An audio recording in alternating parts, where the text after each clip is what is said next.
مغربی الحاد کی بنیادیں کون کون سی تھی؟ ایک آدھ تو نام آپ نے لیا ہے، اس کی دیگر بھی جو بنیادیں ہیں وہ بتا دیجیے۔ کہ مغربی الحاد کی سب سے بنیادی بات تو وہی ہے جو میں عرض کر رہا ہوں کہ عیسائیت کے خلاف رد عمل۔ اصل میں کلیسا یا چرچ یہ ایک پورا ایک سسٹم تھا۔ ہم پہلے یہ بات کر چکے ہیں کہ رومی جو تنظیم سازی تھی یا رومیوں کا جو اداراتی تنظیم کا جو فکری اور عملی رجحان تھا، جی، اس کو عیسائیت نے منوان اپنا لیا تھا۔ اس کی وجہ سے عیسائیت کے اندر یعنی جو عیسائی کلیسا تھا وہ ایک پوری چین آف کمانڈ کے تحت آ گیا۔ اس چین آف کمانڈ میں عام آدمی کا تو کوئی حصہ نہیں تھا۔ اب دیکھیں نا، جو فطری آزادی کا نظریہ تھا سسرو کا، اس میں تو سارے عوام شامل تھے، اور عوام الناس اگر اس کے اندر موجود ہوں تو وہ تو اپنی اس حکومت کو یا اس تنظیم کو یا اس چین آف کمانڈ کی جو ٹاپ لیڈرشپ ہے اس کو وہ اپنے ذاتی یا فطری آزادی کے تحفظ کے لیے تسلیم کریں تو ان کو اخلاقی جواز فراہم ہو۔ لیکن جب کلیسا کے اندر وہ تنظیم آئی اور چین آف کمانڈ ہوئی تو یہ نیچے سے لے کر اوپر تک صرف اور صرف مذہبی مقتدر طبقے سے متعلق تھی، اس کا تعلق عوام الناس کے ساتھ نہیں تھا۔ لہٰذا اختیارات تھے یا اختیارات کی تقسیم تھی یا اختیارات کی تحدید تھی، اس کا تعلق صرف اور صرف مذہبی مقتدر طبقے کے ساتھ تھا۔ چھوٹا پادری ہے، بڑا پادری ہے، پھر بڑا پوپ ہے، ان سب کا ایک پورا ایک سسٹم تھا، اور اس سسٹم سے عوام الناس بالکل دور تھے۔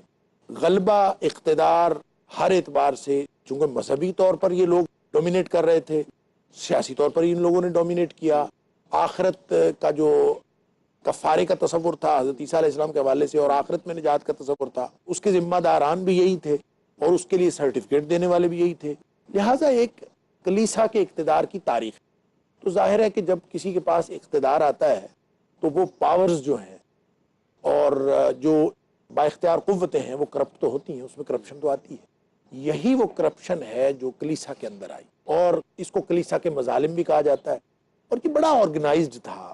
اور مغرب کی تاریخ میں اس آرگنائزڈ جرم کو، باقاعدہ اس پورے دور کو اور آرگنائزڈ مظالم کے اس رویے کو جو کلیسا کی جانب سے روا رکھا جاتا تھا، اس کو انگریزی میں اس کے لیے اصطلاح استعمال ہوتی ہے انکویزیشن، اور یہ انکویزیشن کا پیریڈ ہے پورا، اور مظالم کی داستان ہے۔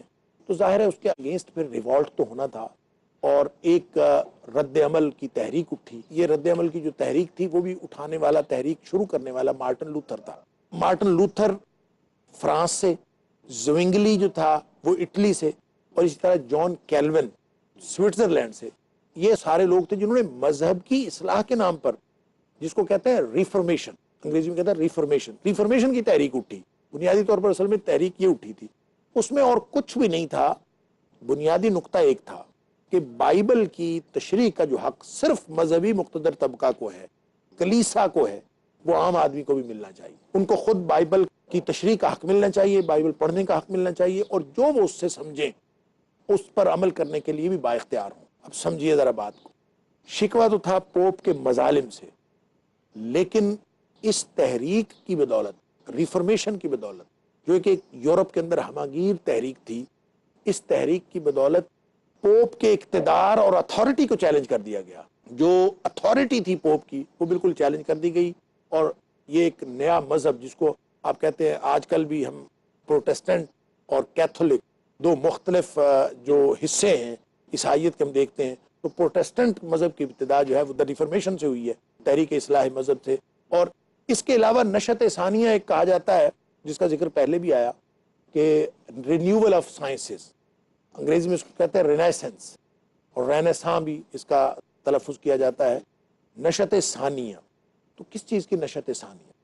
سوال یہ پیدا ہوتا ہے، رینیول آف سائنسز۔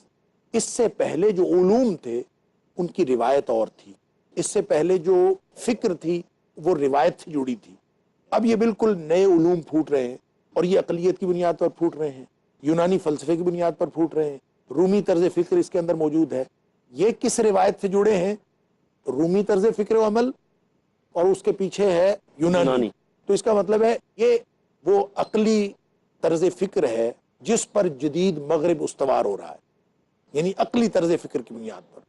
اور نشأت ثانیہ میں جو سب سے بڑا کردار ادا کیا ہے وہ فنون لطیفہ نے کیا ہے، جس کا ذکر پہلے بھی آیا، آرٹ کی بنیاد پر۔ اور آرٹ کی بنیاد پر مادے سے اور پھر مادے کی اعلیٰ ترین شکل انسان سے اور آرٹ کے علاوہ آرٹسٹ سے، یہ جو بالکل طرز فکر تبدیل ہوا ہے، یہ اس میں اس نے بھی کردار ادا کیا کہ، اور اس کے ساتھ ساتھ جب ہم یعنی ہیومنزم کی ابتدا جو ہے وہ بھی اسی سے ہوئی ہے، یہ انسان پرستی، انسان کو مرکز کائنات سمجھ لیا گیا، انسان کو، عام انسان کو حق ملنا چاہیے، اور وہی جو یونانیوں کے ہاں مین از دا میئر آف آل تھنگس کی تحریک تھی، یعنی آدمی ہر چیز کا پیمانہ ہے، اس کا جو بنیادی فکر تھی سوفسٹائیا کی، اسی طرح کی فکر یہاں پہ ڈیولپ ہوئی ہے۔ اور جہاں تک کلیسا کے ریوالٹ کی بات ہے، اس نے تو ایسی لادینیت کو رواج دیا ہے، کلیسا کے خلاف جو تحریک اٹھی ہے، انہوں نے صرف کلیسا کا انکار نہیں کیا، انہوں نے صرف مذہب کے اتھارٹی کو چیلنج نہیں کیا، بلکہ سرے سے مذہب کا انکار کر دیا۔ اس کی وجہ یہ تھی، مظالم کے ستائے ہوئے لوگ یہ سمجھتے تھے کہ یہ مظالم مذہب کے نام پر روا رکھے جاتے ہیں، مذہب صرف عیسائیت ہی تھا جس کو وہ جانتے تھے، اس کے علاوہ تو کسی مذہب سے وہ واقف نہیں تھے۔ انہوں نے مذہب دیکھا تھا تو عیسائیت ان کے اوپر مظالم ڈھاتی تھی، لہٰذا انہوں نے نہ صرف اتھارٹی کو چیلنج کیا بلکہ سرے سے مذہب کا انکار کر دیا، اور انہوں نے پوری دنیا کے مذاہب کے بارے میں یہ سمجھا کہ ہر مذہب اسی طرح کا ہوتا ہے، اور پوری دنیا کے مذاہب کو اسی طرح سے ظالمانہ رویہ رکھنے والا سمجھ لیا گیا۔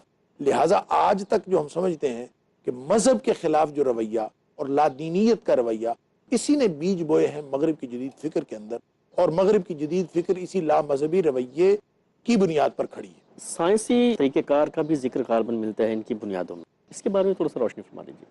دیکھیں جی، اصل میں مسئلہ یہ ہے کہ سائنسی طریقہ کار کس کو کہتے ہیں، سب سے پہلے تو یہ دیکھنے کی ضرورت ہے۔ سائنسی طریقہ کار میں 4 اصول ہیں۔